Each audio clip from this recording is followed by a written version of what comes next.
If there's one thing everyone can agree on, it's that Superman is the greatest superhero of all time in comic books. The character was created to be the best of the best, and since then, he's kept that spot in pop culture, so much so that he's even influenced characters in anime. In the last few years, a bunch of other characters have been created based on the same concept of being inspired by Superman, whether they're evil versions or not. But despite having over 85 years of history, some facts about him aren't common knowledge. Among those are some pretty interesting tidbits, like, what's the deal with his glasses disguise? Where do his powers come from, and how does that even work? Did he really debut in Action Comics #1 like everyone talks about? I've picked out 10 facts about Superman that I want to share with you now, and I bet there's at least one fact you don't know. Let's go! Conceived as a villain. Just out of high school, young Jerry Siegel published a story back in January 1933 called The Superman. It featured a mad scientist who gives telepathic abilities to a regular dude. This guy, then called Superman, intoxicated by power, ends up killing the mad scientist and starts trying to take over the world until the effect fades and he's just a nobody again. Pretty soon, Siegel and his friend Joe Shuster, who illustrated the story, revamped Superman as a hero with an alien origin, a secret identity, and a cape, among other traits that would come to define him. For several years, Siegel and Shuster pitched their comic book idea unsuccessfully to newspaper syndicates, until finally, DC Comics asked them to rework it into a 13-page story for Action Comics #1, the one most people know with that iconic cover. But did you know about that earlier tale published by Superman's creators? Legal troubles. Siegel and Shuster were making decent pay writing and illustrating Superman comics.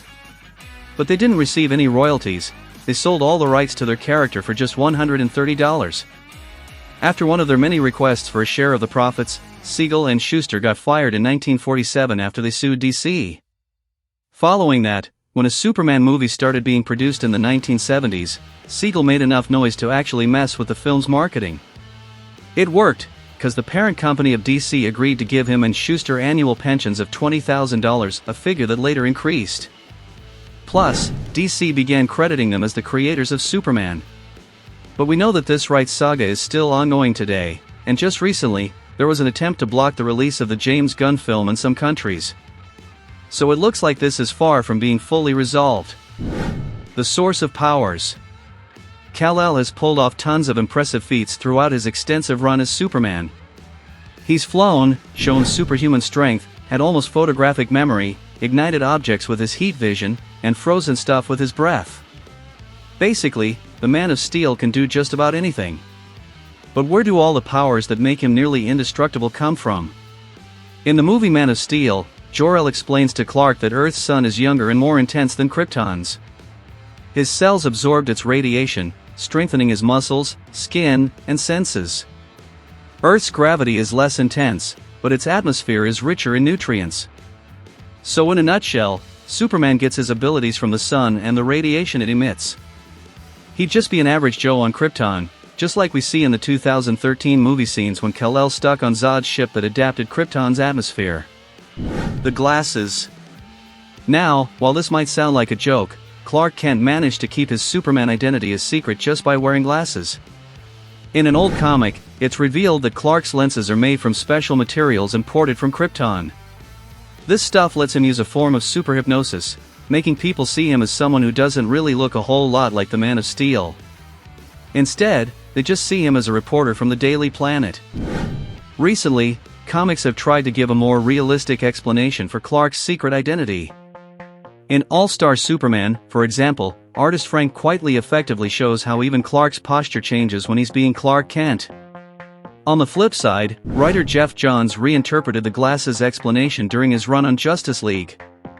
In this version, Clark mentions that the disguise has less to do with the glasses and more to do with people's beliefs. I'm Superman.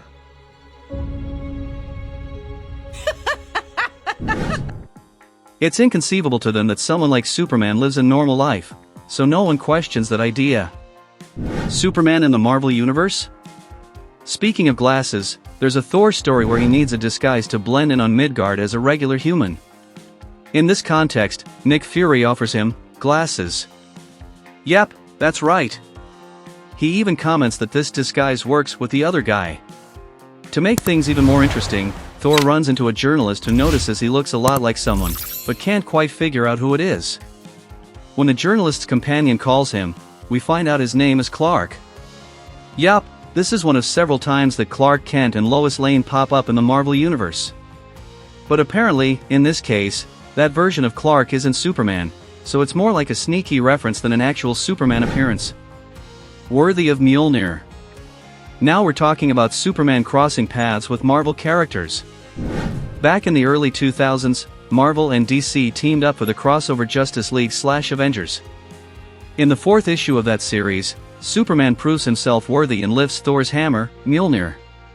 During the final assault of the Avengers and the League on the villain Krona's fortress, Superman stands as the strongest barrier between them and the enemy.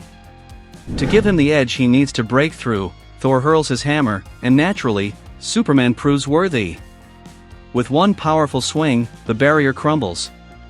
Unfortunately, this doesn't last long. Superman and magic don't usually mix, and he claims the power he receives is just too overwhelming.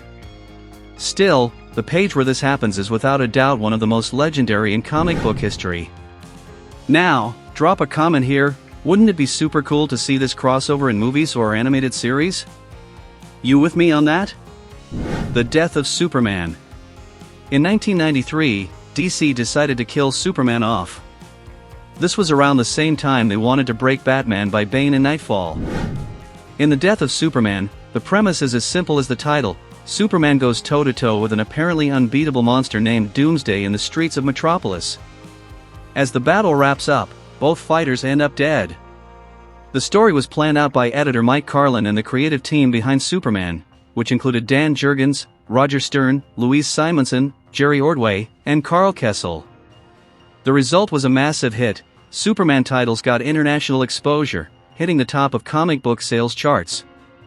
While it's considered a pretty mediocre story nowadays, The Death of Superman is a landmark event for the character, for DC, and for comics in general, especially since the event was widely covered by American and global media. So it was a really significant moment for the character. Divided in two. Dying, coming back, pulling off the black suit, getting married, and even rocking mullets wasn't enough for Superman in the wild 90s. DC wanted more. And that's how the Electric Superman came to life, a blue Clark Kent with out-of-control electric powers, including abilities like energy burst, intangibility, and other perks. But guess what? DC still wanted more. After being trapped in an energy containment chamber by Toyman and Cyborg Superman, Superman was split into two electric versions, one blue and one red. The blue version was more serious, while the red one had a more playful vibe. While many people find the blue Electric Superman phase interesting, since he was part of the Justice League written by Grant Morrison, there's a general consensus that splitting him into two was a bit too much. I mean, who needs two Supermen when one is complicated enough, right? Recently, some of those Electric Superman powers showed up in the second season of My Adventures with Superman, so it's clearly not a concept that's been totally forgotten over time. Nicolas Cage almost was Superman. Star Nicolas Cage almost played the Man of Steel in the movies. The film in question, Superman Lives, was supposed to be directed by Tim Burton and was set to be released sometime in the 90s, but it never happened. It got so close to being made that there are test images of Cage in the suit floating around online. The movie lives on, thanks to its infamy, in the public imagination. In fact, its story even inspired a documentary titled The Death of Superman Lives. By the way, here's a fun fact, Cage is such a huge Superman fan that he named his son Kal-El. That's the backstory behind the cameo of the actor in the Flash movie. A lot of folks were confused about the poorly made CGI Superman with Cage's face in that film, and that's why it was supposed to be our beloved Big Blue back in the 90s. The son. Superman has a son, John Kent, who even took his place as the new Superman and protector of Earth when his dad had to step away. Yep folks, in the comics, Superman and Lois had a son, John Kent, who had several adventures with Robin Damian Wayne, and as he got older, he became Superman himself.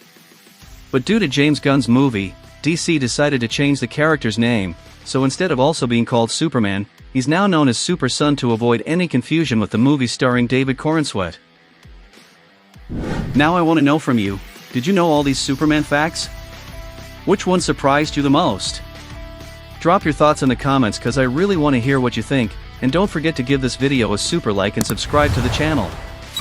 Hit that bell icon cause this is where you'll stay in the loop about everything Superman and go to the movies knowing all that's happened and continues to happen with the character.